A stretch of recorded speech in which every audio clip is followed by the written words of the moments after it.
Welcome to the Ecommerce Alley, where we believe that great brands are built on passionate leadership, smart operations, and of course, powerful marketing. I am your host, Josh Coffey, and today I am here with Zach Spuckler, who is an expert at digital marketing, specifically many things in Facebook ads. And so that's what we're gonna be talking about today. It's gonna be a ton of fun. If you dabbled in Facebook ads, had success, didn't have success, don't worry about it. Today, Zach and I are gonna be talking about lead ads, which is going to be incredible. So thank you for watching. And Zach, it's good to have you, man. Hey, man, it's really good to be here. I'm really excited. Yeah, well, actually, another fun thing. So this is officially our first in-person podcast. So if you're listening, just so you know, on YouTube, or if you're watching on YouTube, you may realize Zach and I are in person, sitting across from each other. So this is like next level. I've only done one other in person, and it wasn't even this amazing. Oh, well, thank you. It's all Dylan. I give 100% credit to Dylan. But just so everybody knows, so Zach owns Heart, Soul, and Hustle, which is a digital marketing agency, and they specialize in a lot of education around this too, so I've learned a lot from Zach. The things he's taught me behind the scenes and what I see online and the trainings he's done, he really, really knows his stuff. And so today, what we're going to talk about is Facebook lead ads. And I'm excited to talk about this because there's been a huge shift since iOS 14 kind of kicked in with ads.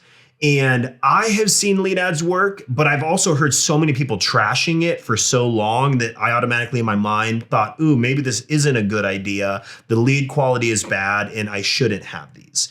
Yeah. And so I'd love to start kind of with you, Zach. Like, what's your story? Like, how did you get started and really leaning into Facebook ads, and how long ago was that? Yeah, so I started Facebook ads probably 7 years ago now. I would have had my first Facebook ads client, and I was actually running them for another business a couple of years before that. So I'm coming up on a decade here, which makes me feel old. But man, a decade. Yeah, a decade of Facebook ads management. And I really started probably when I was about 13. I was like, man, there's got to be a way to make money on the internet, right? I was one of those people, and I did everything you can imagine. I've flipped websites. I've done multi-level marketing. I've done domain resale. I've done affiliate marketing, freelance writing. But I settled on, what I loved about everything that I've ever done is this process of like creating something out of nothing, right? And probably about 7 years ago, I said, I'm just going to start a digital marketing company.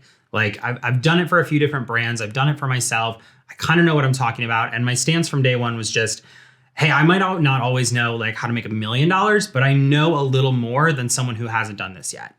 And we just took that stance and we built it up to a really profitable company. We now have a agency arm of our business where we work with about 5 to 10 clients at a time running their Facebook ads.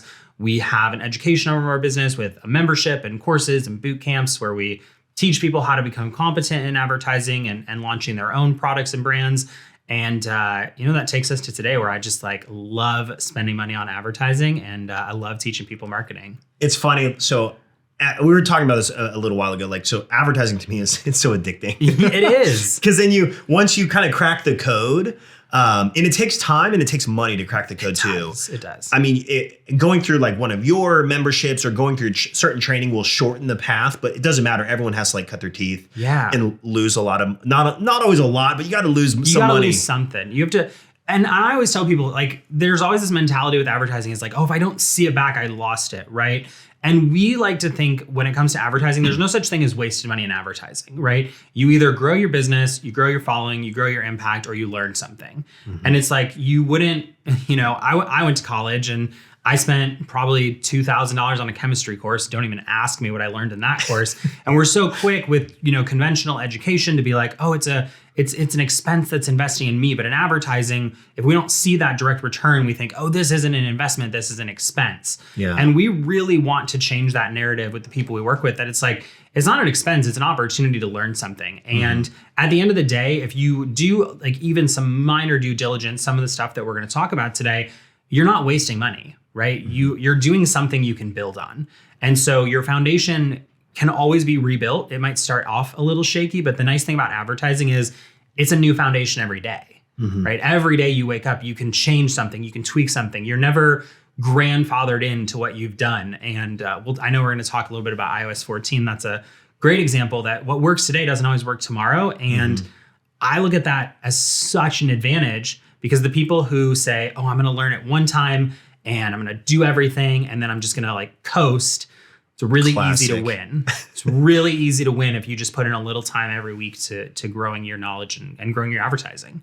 Yeah, I think advertising is kind of like a lifestyle. Like you have to, it literally is like you have to incorporate it. Like you don't just achieve marketing or advertising Zendum success and then like you've made it, right? Yeah. Like you can always be improving. You can always be learning, which is why I'm excited we're talking about lead ads, because for the longest time, lead ads have not gotten a good rap, and they haven't been good. And before, I mean, I've run lead ads years ago when they first became a thing, and the quality was also really, really bad. And I think that Facebook, obviously, every time there's a new product, there's honing in on that and refining it.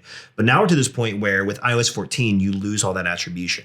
Yeah. And so I think that, yeah, like you're saying, like what worked a year ago or 2 years ago or even last week sometimes doesn't always work today. And so you have to be willing and open-minded to try those things. Yep.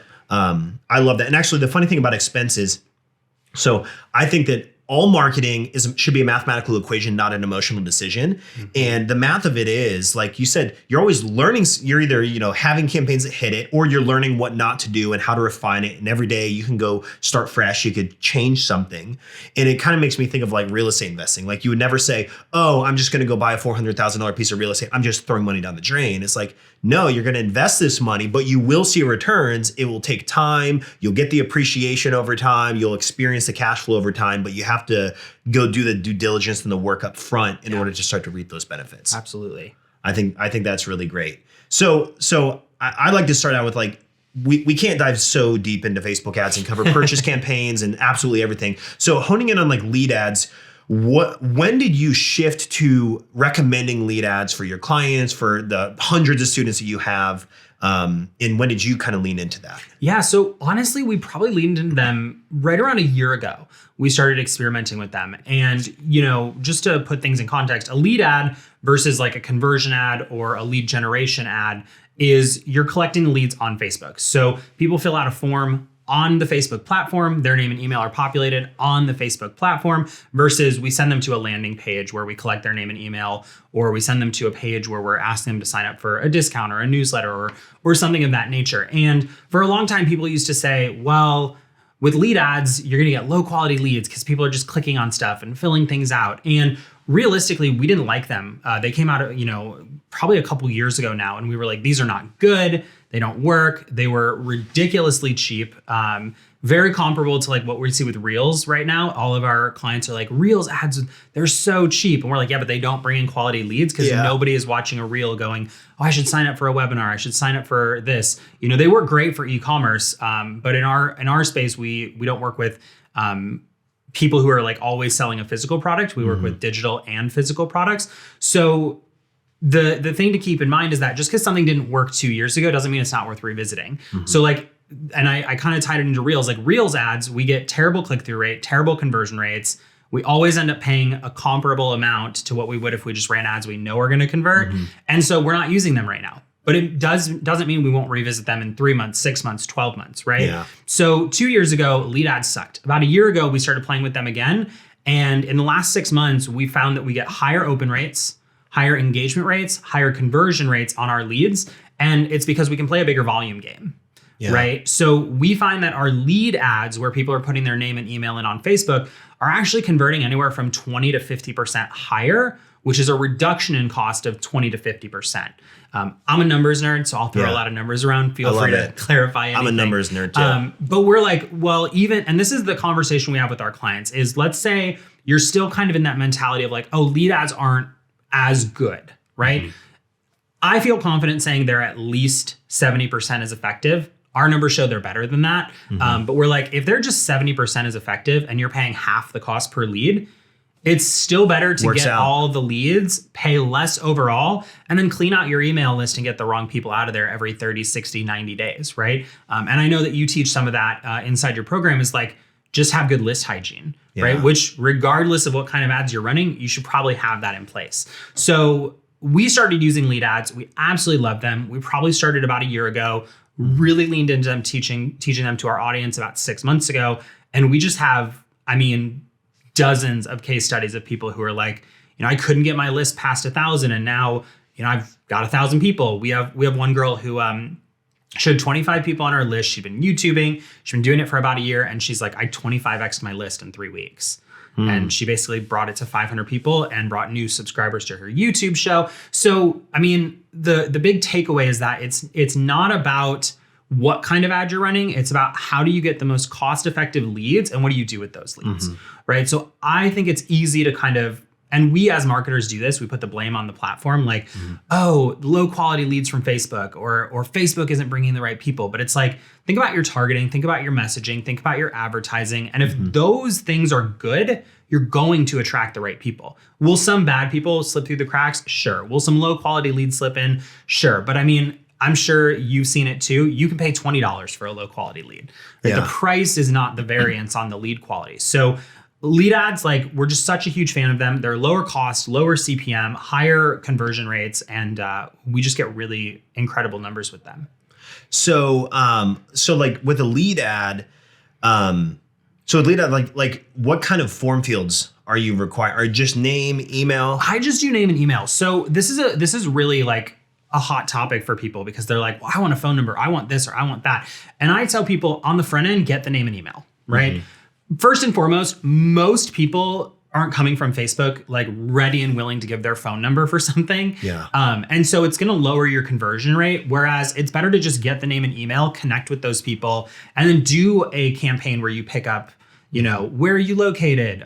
What's your phone number? You wouldn't like, this is such a cliche analogy, but you wouldn't go on the first date and ask, for the engagement, right? But that's what a lot of marketers do, is they're like, I need this info and I need this info. So I'll just ask for everything and get what I get. And it's like, ease your way in, right? So we only ask for name and email, first name and email. We don't even ask for last name. We can get that later, especially in the e-commerce space. If you can get a name and an email to make a purchase, you have all the information you need and you paid less to get that purchase. Yeah, I love it. And the other thing too is like, so I'm a huge fan of generating leads in e-commerce. I think that most people like write off lead gen and think, oh, this is like just B2B. This is for people who have sales teams. Like, lead gen isn't for e-commerce. I think that's a really bad way of thinking, because for us, so we see 30 to 50% of revenue coming from email for people that are doing it right and investing in having good automations and running good campaigns.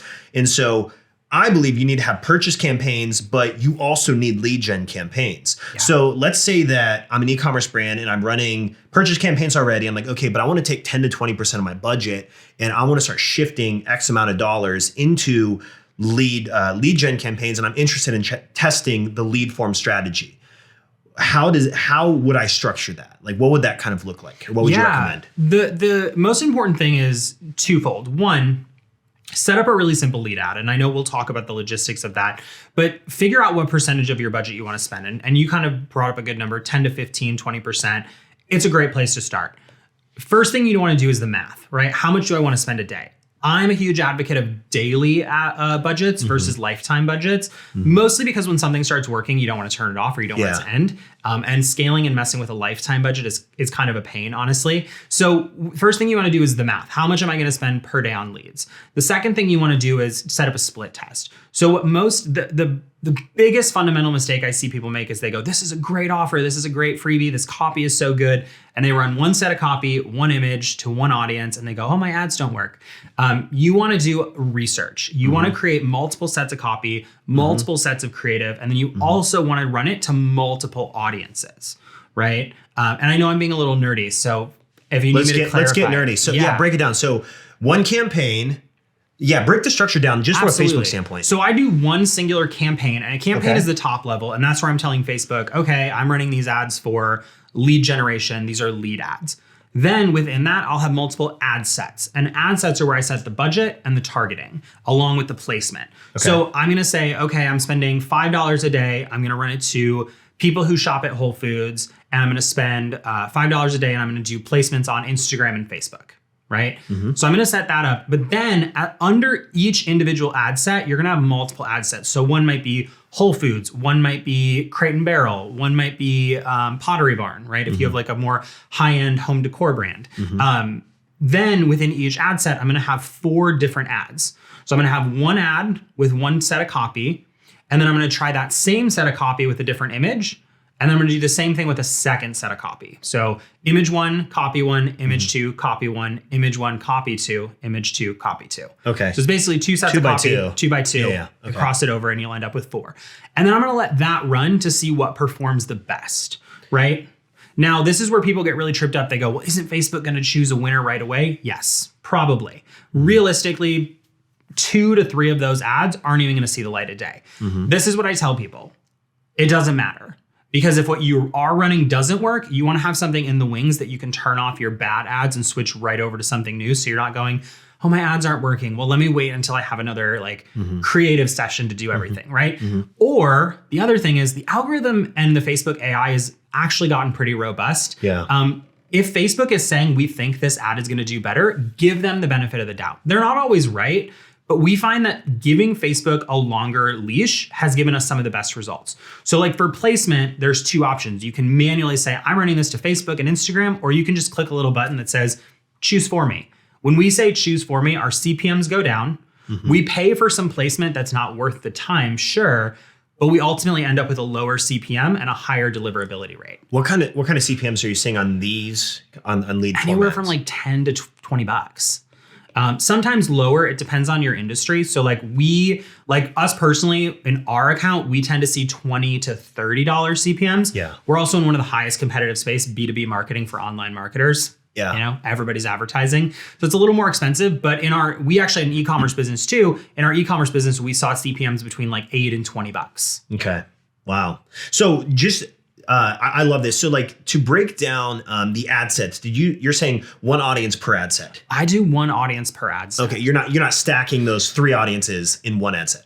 Not at first. I might down the road if I find like these 5 are doing really well. One of the things that we've observed, and it was actually from talking to you, we started playing with this more, is sometimes like an audience, like 3 years ago, the rule was like, don't go over 1 million. That gives Facebook too much reach. Yeah. Now we'll run an ad with an audience reach of 10, 20, 30 million, and they'll still find the best people in that audience. Crazy. But here's what I tell people. If you run it to Crate and Barrel, Whole Foods, and Pottery Barn, and you stack them all together and you're converting at $2, you have no sense of what page is actually converting, right? So even though that might be a little bit cheaper for some accounts, it depends on how long your account's been running, what you've spent, how much data you have.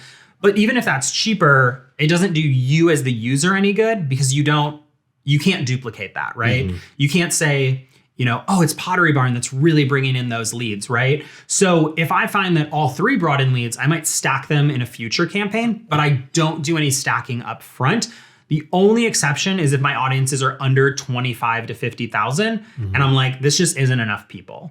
Like, and that's real small. It's really small. And that's kind of a skill you'll develop as you go.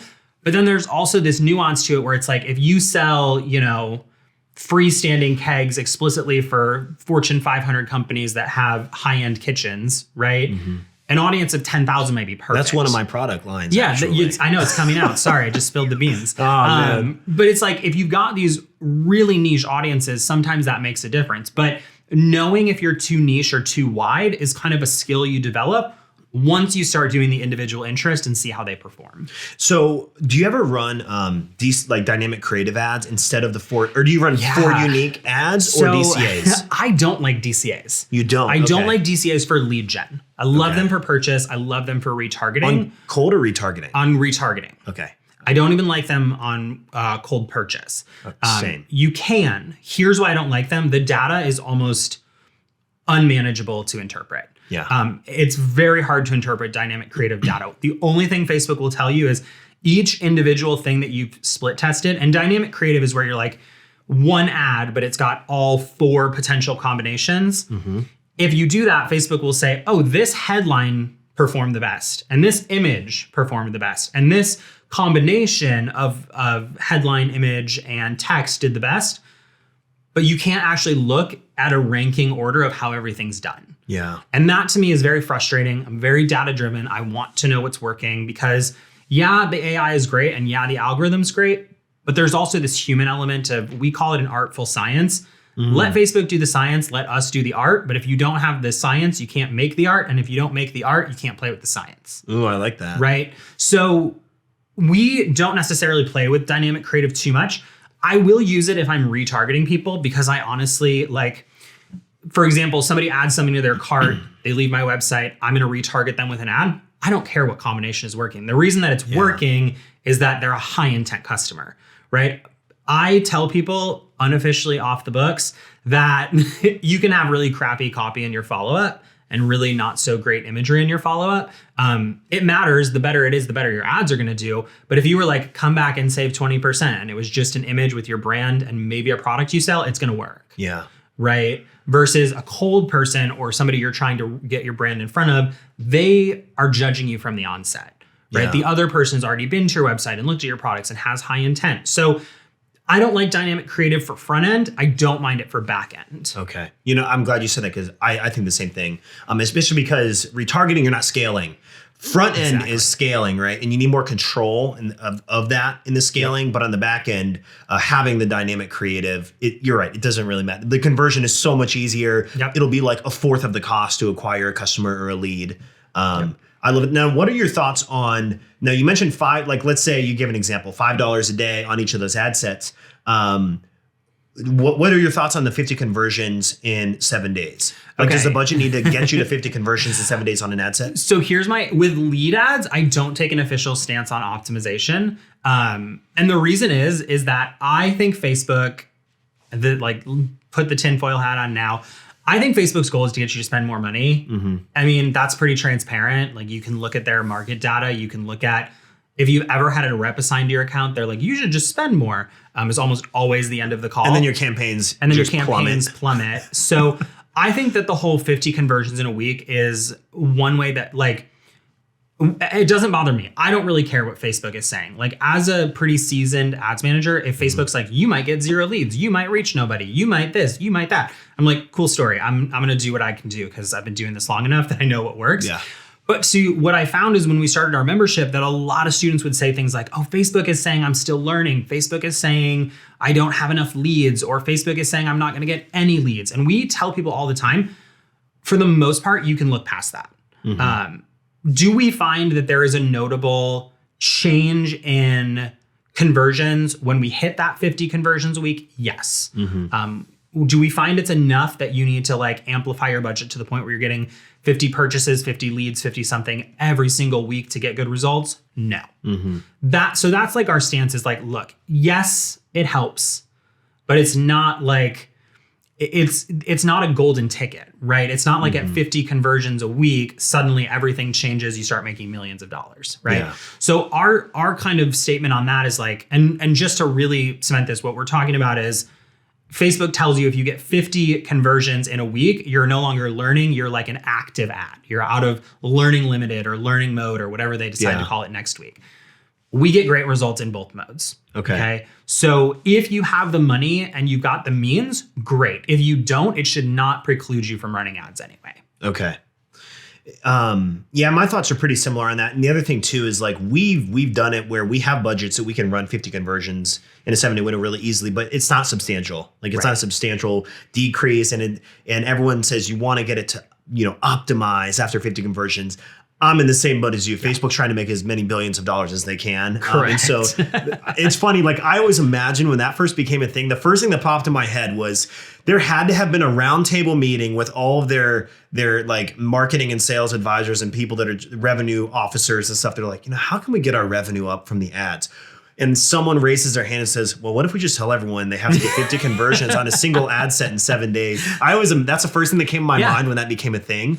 I'm like, and someone had to have just said like, why don't we just tell people they need 50 conversions? It'll like triple everyone's budgets and just let them, it's a placebo effect almost, you know? And I think, and don't get me wrong, I do think that is a mass majority of it. There is like, the nerd in me is like, there is statistical significance to having more data. Yeah. So the more data you give Facebook to work with, the better your ads are going to do. But I think Facebook has conditioned us to believe that it's a per ad basis or per ad set basis, when what we've observed is that it's an account level data issue, right? So if you're like, I'm not getting any leads, it has more to do with what you're doing, how you're doing it, what you're running, or you have a really new account and there's just not enough data there yet for Facebook to pull, right? Yeah. Because with Facebook, the algorithm and the AI, what it really does is it says, oh, I'm going to run it to people who like Whole Foods. But what it's really doing is I'm going to write to people who like Whole Foods, who are statistically significantly likely to click on my ads and have a high intent click through when they do click on ads.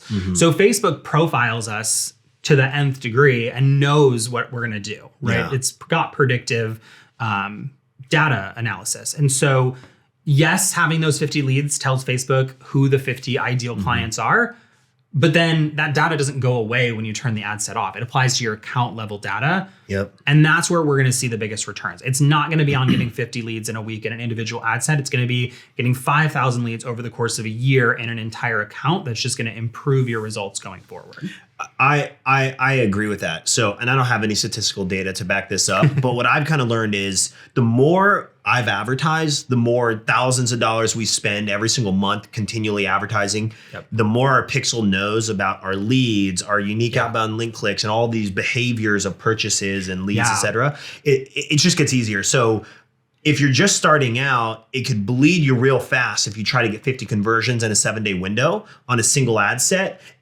Because if you've never tested that audience and you don't know if it works or not, it could bleed you dry real fast and it'll just blow the results horribly out of the water. And then you're like, crap, I spent all this money. But I've learned that it's a lot easier to get results quicker the more you've done it.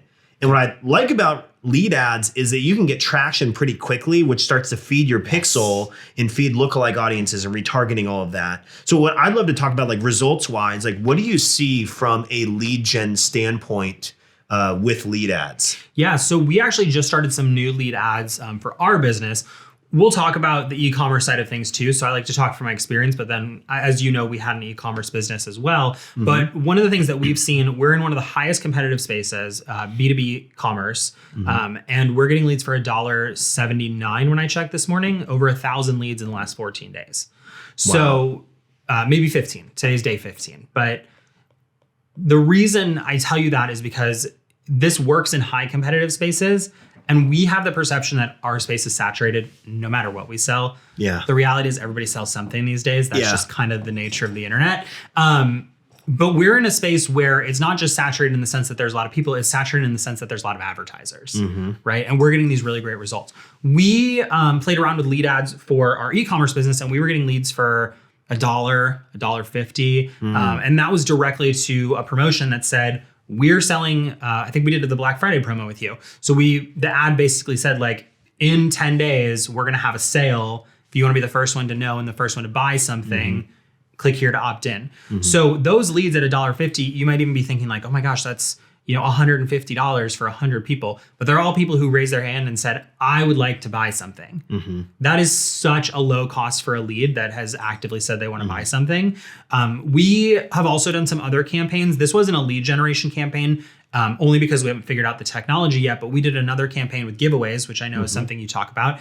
And we brought in leads for like 20 cents. Yeah. Right. And we're actually in our other business, we're looking at how can we do that with lead ads? Because I think there's just some crazy benefits to lead ads that connecting them to a campaign could be really smart. So, the big thing I want people to know is that they're cheap. Yeah. Right. And I get that cheap is subjective. I get when you're starting out that's really easy to say, especially as someone who's like, I'll just spend $100 a day on ads. I get that. But even at $5, $10, $20 a day, you can start getting really tangible results.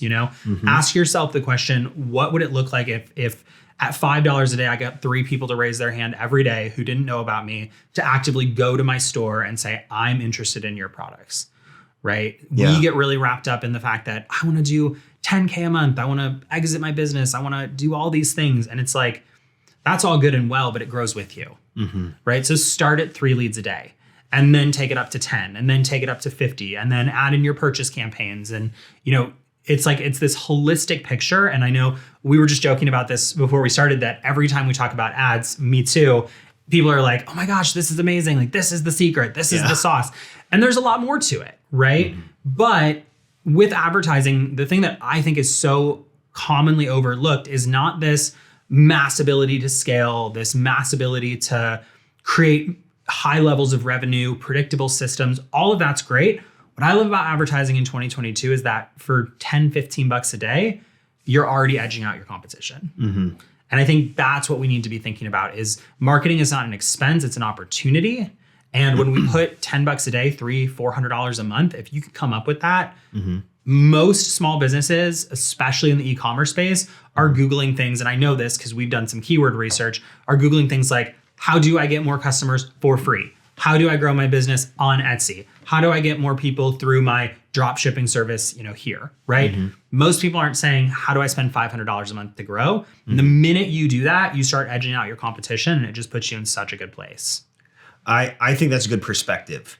And I think that the big thing is like holistically, it's so important to like, you don't want to put all your eggs in one focus. Like conversion campaigns are great, but you're right. Like the fact that you can really get going for $10 or $15 a day, and just even if that's the minimum you're doing, I think you should do way more. Like I'm running at least $200 a day for in lead ads. I don't get results like you. You get really good results, but I'm running at least $200 a day on lead ads just to keep the flow for us. Yeah. But the thing is too, and I will say this even from a technical standpoint, the reason this is also so important, especially in the e-commerce world, is because in e-commerce, I mean, in general with Facebook, you're bidding based on what other people are bidding on based on the objective. And so everyone's running for purchases, right? So it's so much more competitive to run for purchases. But how many e-commerce businesses do you know are running for lead form? You know what I mean? For actual lead generation, not that many, which is why it's so cheap. And so when everyone is running in one direction, it doesn't mean you should run for purchases. I think that personally, 80% of your budget should be going toward the primary objective for e-com, new customer acquisition. But you can't neglect something like this because I mean, you said you're at $1.79 a lead. I would kill for that. That's really great. But we'll see, like with giveaways, we'll have clients add 4, 5, 10, 20,000 people to their email list for 22 cents per person or 48 cents. Yes, it's a higher volume play. You good list hygiene on the back end, but now you have this list of people.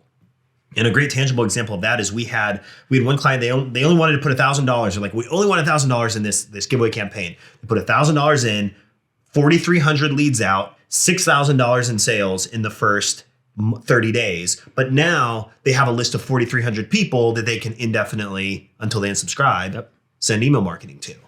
But I'd love to talk about, okay, so results, first of all, it's really cheap. I like that.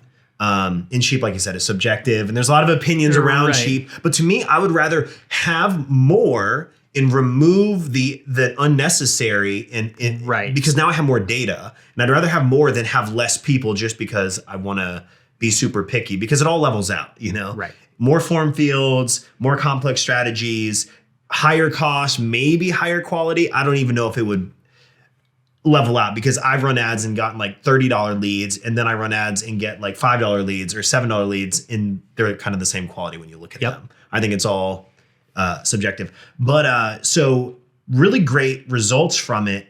Now, what kind of things do you recommend for if I wanted to just get going in this, I'm an e-commerce brand, what do you see working like really well as like an easy entry point? Yeah, there's two things that work really well. One is either a buyer's guide or a tutorial guide, depending on your space. So like if you were a makeup brand, it would be really smart to do like a makeup tutorial or like create this look. And then it's either a guide or a video or something of that nature, something that people can say like, oh, I want to, like real specific, how to do a smoky eye, right? We're going to use this eyeshadow palette, and it's literally the palette you sell, right? So it's like that subtle indoctrination. The other thing that's worked really well for us is high quality imagery of your product. I know that I think you've talked about this before, is like product photography is important in e-commerce, or good photography or good visuals are important. And having just a high quality image that's like, get this for 10% off, where they opt in for a coupon, also wildly effective. What we do, just to kind of, because I know it's like, well, what else can you do? What you can do is like a free PDF that's like how to do something, or a training video or things like that. We find for us that works better in like the coaching, consulting, digital product kind of space. We haven't seen a lot of luck with that in the e-commerce space. One exception we see is like subscription boxes, where people would want a guide, and then it's like, how do I do something? And then, oh, by the way, I've got a box that's got everything in it. That can work really well. But for the most part, it's like discounts and how-tos or tutorials or guides. The things that people with the problem your product solves are looking for, those are going to be the things you want to lean into. You know what? You just gave me an idea. I'm going to tell. So one of our Max Profits Mentorship clients, she has a box subscription for birdseed. I didn't realize this, but apparently there are 50 million people in the US that feed birds. I didn't know there was that big of a market. So apparently there's a huge market for it. And a great example could be like a beginner's guide to bird feeding. Yep. That would be a great PDF that links right to it. And guess what? We have a monthly box subscription with different types of things for birds and based on your region. And I think that's brilliant. So you take your product, what might be applicable, PDF, and they fill out the lead form, and then you feed them into the email marketing. Yep. Awesome. Absolutely. Wow. So, yeah, so I think this is great. So like top to bottom, how quickly does it usually take you to get one of these off the ground? Okay. 20 minutes. Okay. That's not really a fair assessment. I've been doing it for 7 years. We say commit about 2 to 3 hours to get your first campaign up and running, including copywriting, image creation, the actual like complete campaign start to finish.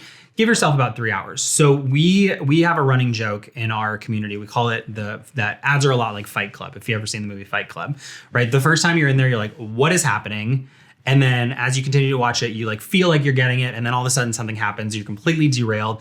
But by the time you get through setting something up, you're kind of like, oh, yeah, no, that does make sense, right? So if you haven't seen the movie Fight Club, you'll want to watch it. I won't spoil anything. I haven't seen it, but oh my gosh. I get it, I guess. Okay, I get cool. the So reference. it's basically where at the very end, there's a big reveal and suddenly everything you've done up to this point is perceived differently.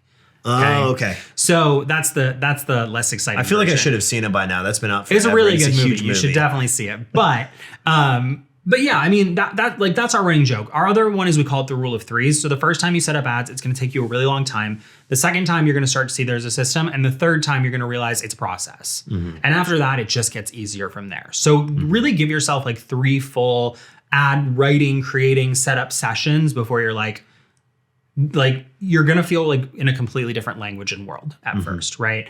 But you can really knock this out in 2 to 3 hours. You really can. And that is like a modest amount of time. The nice thing about lead ads is you don't need to set up a landing page. You don't need to set up a capture form. You just need to, you do on Facebook, but you're not building out something on your website. Yeah. In Facebook, you can literally set up this form in 5 minutes, as long as you have your copy ready to go, right? If you're a slower copywriter, it's going to take a little more time, but 2 to 3 hours, and you could have something like this off the ground. So 2 to 3 hours, 2 creatives, 2 different unique pieces of copy. Yep. Determining your audiences and then just setting up the lead form and integrating it. And the nice thing about determining your audience is a lot of people say things like, oh, I don't know who to target. I don't know who to target. I don't know who to target. Ask really simple questions and say super high level. Where do people shop? What do people read? What do people like? Yeah. Who do people follow? Right? Keep it super simple, because the reality is you're gonna kill yourself trying to do the perfect audience research the first time. That's what we've kind of observed is people are like, I've got to get the right targets. And we're like, but you don't know what they are. Right? You're playing darts. You're throwing darts at the wall hoping to hit the bullseye. But until you let the dart go, you don't know where it's going to land. You can line that shot up as long as you want, but until you let it go, you don't know if you're going to hit the bullseye. So you might as well just get 10 different darts and throw them all at the board and learn learn as you go. I just had this morning I had one of our clients email or message me on Facebook and say, hey, I've identified the first 32 audiences and spent time on research, so I need to get more than that. I'm like, no, you got 32 audiences to test. Get going. Yeah. Okay, so before we continue, because I do want to talk a little bit about retargeting. Yeah. Before we continue into that and some audience stuff, I want to say, so anyone who is listening right now or watching right now, if you are not part of the Ecommerce Alley Facebook group, you need to join it. It's absolutely free. We have live workshops on Facebook every single Wednesday. There's tons of additional training. I think we have more than 20 hours of additional training. We have PDFs, we have templates, and there's an amazing community. And so if you want to be part of that, go to alleypodcast.com/group, and it will direct you to the page where you can just sign up, join the Facebook group. It's absolutely free. And you'll be glad that you did. So go to alleypodcast.com/group. Okay, so you were telling me before we started, I loved it, the retargeting strategy that you're doing. So first you're getting people to engage with your lead ads, and then you have a retargeting strategy. Walk me through that a little bit. Yeah, so one of the cool things about Facebook is that they have what are called custom audiences. And the easiest way to explain it is basically it's an audience that only you would have access to. So think Instagram following, engagement on your ads, your website traffic, your email list. It's stuff that you can give the data to Facebook or they're actively collecting, and then you can use it to target a custom audience. And one of the custom audiences is people who have opened or submitted a lead form. And what's nice about it is because that all happens on Facebook, there is no attribution loss from iOS 14, right? There is some attribution loss because people can change their privacy settings within Facebook. But we find 90 to 95% of the audience that we want to target is retained through a lead ad, which is just, it's better than how the Pixel even is before iOS 14. So we love that. So what we do is we say, okay, we're going to create a custom audience of everybody who has opted into our form or opened our form.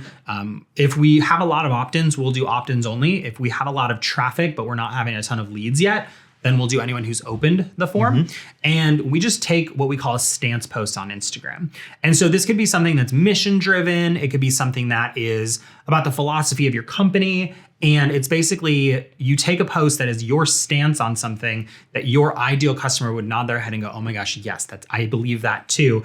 You run it as an ad only on Instagram to all the people joining your list, and they'll like it and start following you. Now, two things happen here.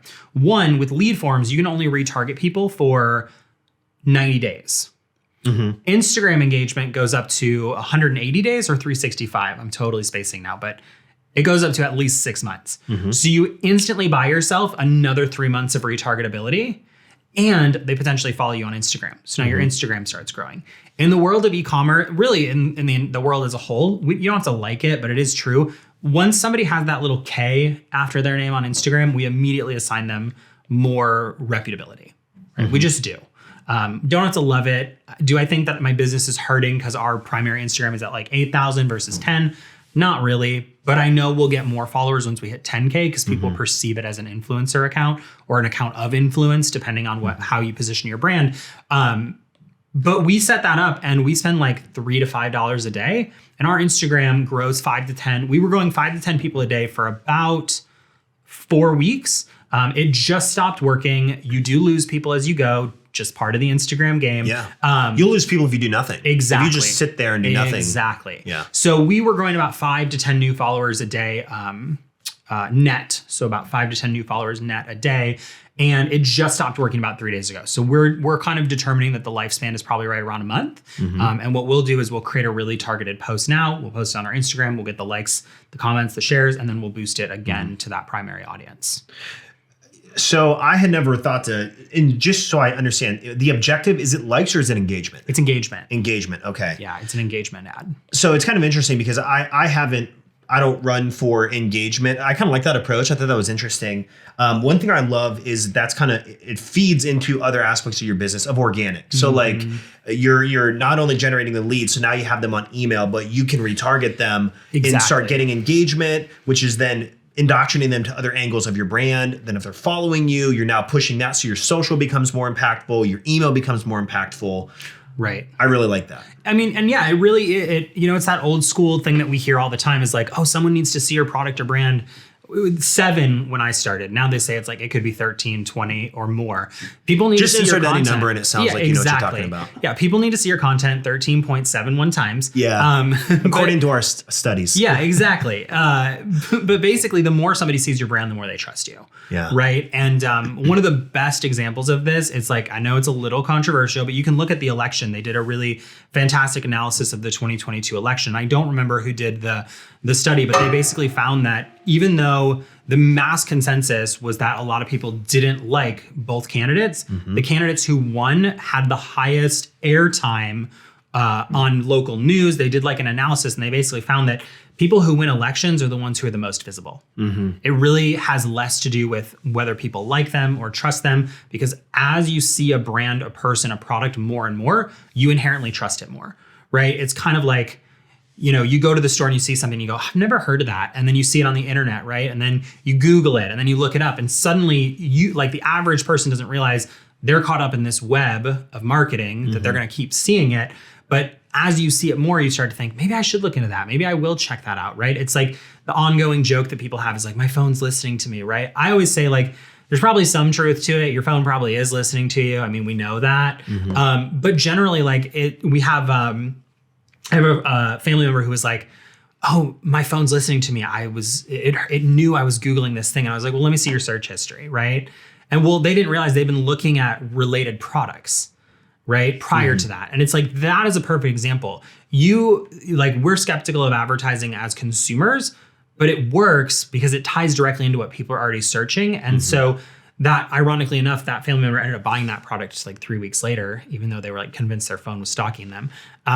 But that's what happens. It's like, it's this continual indoctrination, for lack of a better word, into your brand, your products, and your offers that people start to say, I don't know what it is, but I know I've seen it enough that it's legit. And that's kind of what we're catering to, is like, how do we build legitimacy and trust outside of just driving traffic directly to a page that converts at, 5, 6, 7%. Yeah.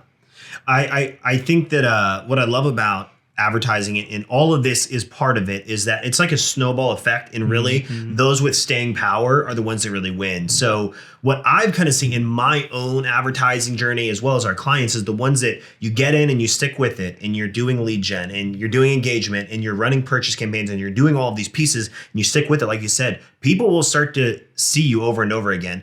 And if you're doing, like, let's say you find 10 or 15 audiences that do really, really well, you're going to probably test a lot of offers over time to those people. So they're going to start to see different offers, different products. They're going to see you so many times that, yeah, you're building that credibility. And it gets easier. Like, the costs do start to go down.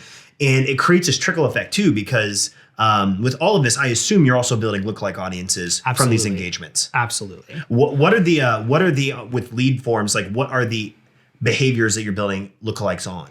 We're building lookalikes on people who submit our form, people who are engaged with our Instagram brand, and then we always do a lookalike of either web traffic and or email list. So our rule of thumb is we want 4 lookalikes. We want a lookalike of the action we want.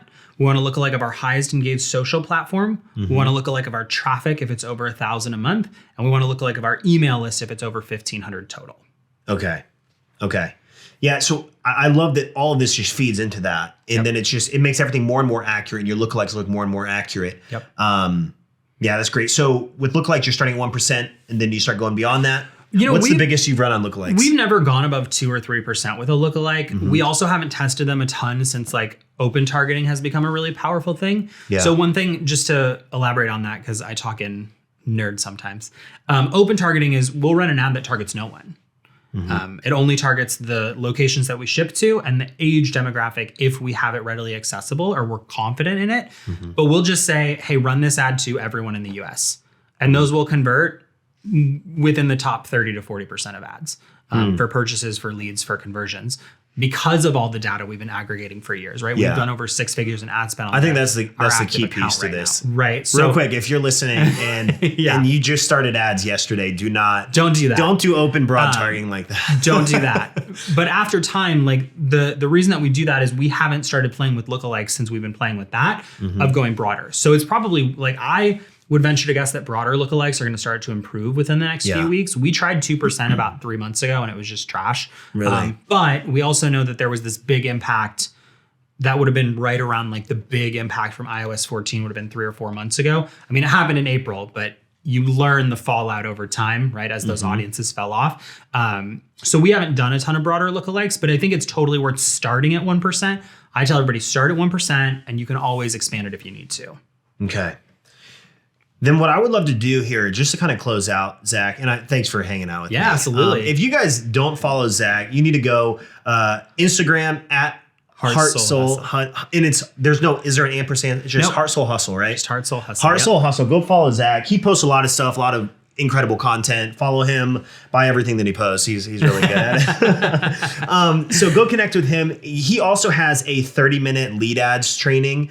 And so we're going to have alleypodcast.com/Zach, ZACH. If you go to alleypodcast.com/Zach, we're just going to direct you to that so you could watch a 30-minute training on how to get started with lead ads. And you walk through just how to set it up, right? It's literally click this button, click that button, do this, do that. It's not full transparency. We have a pitch for our membership at the end, but you don't have to buy it. There's no 48, they have to buy it. You have to buy it. They have to. There's no 48-hour countdown timer. There's no limited to anything. We're very much like, we're not anti-scarcity. We're pro-transparent marketing. I like that.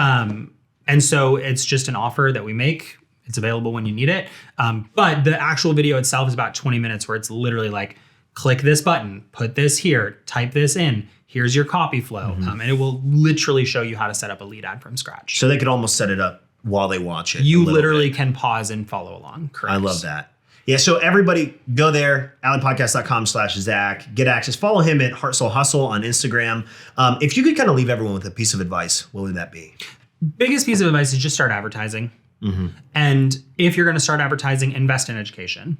Right? You don't need to, I always feel kind of like tongue in cheek saying this because it's like, well, yeah, this guy has an education company that teaches Facebook ads, right? But I tell people, even if you're just going to YouTube a video on how Facebook ads work, there's so many tutorials out there. You can use the Facebook Blueprint, which is a free resource that Facebook has. You can use YouTube. You can buy low ticket products now. Low ticket products are all the rage in my industry of like, how to run Facebook ads, learn for $7 a month, learn for $35.